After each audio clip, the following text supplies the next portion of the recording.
If you're watching this video, you're probably wondering what you should do about rock chips. Should you repaint and then get clear bra so you don't get more rock chips? Should you just put clear bra over top of the rock chips? Or should you forgo clear bra entirely and just get ceramic coating? Well, I'm going to give you some insight on how to make that decision right now.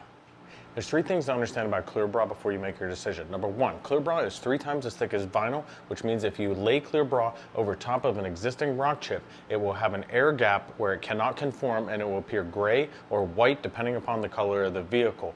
If you have a darker colored vehicle and a lot of rock chips, you're going to have a lot of white or gray specks on the front of the bumper. Point number 2 to consider is if you don't clear bra it, you're just going to get more rock chips and it's going to get worse and worse. So that's why it's always best to do it on a new car, but maybe you didn't know about clear bra, or maybe you bought the car used and you're trying to decide. The last thing to understand before you make your decision is that no clear bra manufacturer is going to warranty clear bra placed over non-factory paint. And that's because manufacturers know that body shops typically do a very poor job at the prep and painting process, and there's no telling when or if the clear bra could lift the paint off the surface in the future. Ultimately, only you can decide whether or not you want to repaint to fix rock chips. However, I personally recommend against repainting at all costs if possible, and that is because I don't trust 99% of body shops and their prep and paint work. Now, if you have too many rock chips, I recommend ceramic coating only and getting clear bra in the future on all your new vehicles before it's too late.